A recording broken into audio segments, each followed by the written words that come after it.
তৃণমূলের শহীদ দিবসের পাল্টা শ্রদ্ধাঞ্জলি দিবস পালন করল বিজেপি।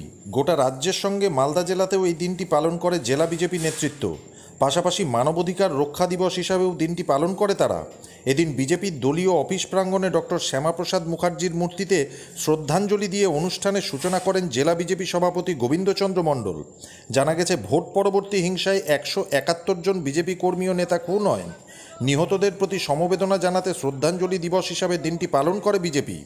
জেলা সভাপতি গোবিন্দচন্দ্র মণ্ডল বলেন, তৃণমূল যে শহীদ দিবস পালন করছে সেখানে মাত্র 3 জন মারা যায়, কিন্তু ওরা মিথ্যা বলছে, মানুষের সঙ্গে প্রবঞ্চনা করছে। এই রাজ্যে আইন শৃঙ্খলা বলে কিছু নেই। আমাদের 900 জন কর্মী বাইরে রয়েছেন। এই রাজ্যের মানুষের মৌলিক অধিকার খর্বিত হচ্ছে। গণতন্ত্র বাঁচাও, পশ্চিমবঙ্গ বাঁচাও হিসাবেও দিনটি আজ আমরা পালন করি।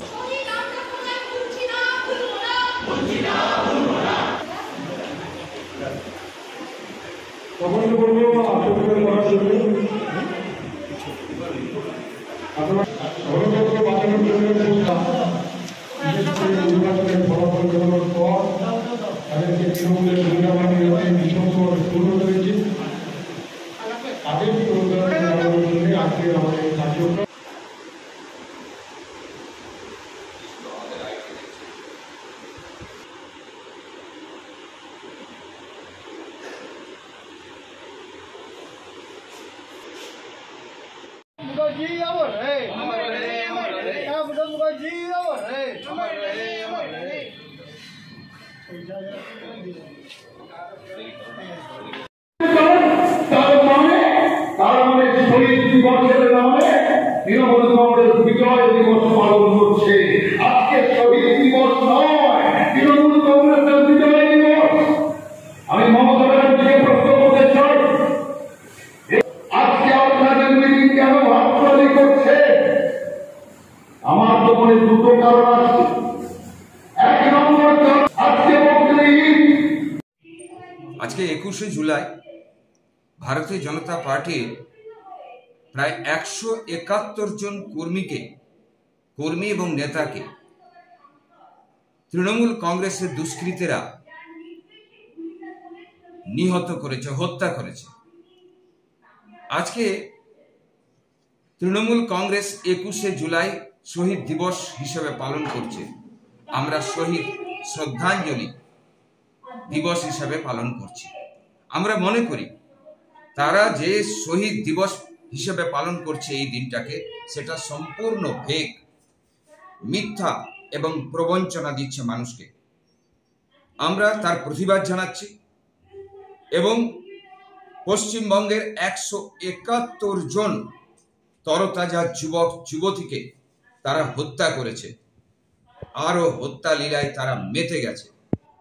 সেই জন্য 171 জন যে বিজেপি কর্মী তাদের হাতে নিহত হয়েছে, সেই সমস্ত নিহত পরিবারকে সমবেদনা যেমন জানাবো, সঙ্গে সঙ্গে আর নিহতদেরকেও আমরা শ্রদ্ধাঞ্জলি জানাবো। বিষয়টি হচ্ছে, একটা প্রশ্ন উঠেছে তৃণমূলের তরফ থেকে, যেটা বলা হচ্ছে যে 1993 সাল থেকে যে তারা শহীদ দিবস করে আসছে, সেক্ষেত্রে এইবারে আপনাদের যে শহীদ দিবস, আপনার কথায় দুটো কন্ট্রাডিকশন কথা এসেছে। একটা হচ্ছে 1993 সালে কখন কবে কে মারা গেছে তার কোনো ঠিক নেই।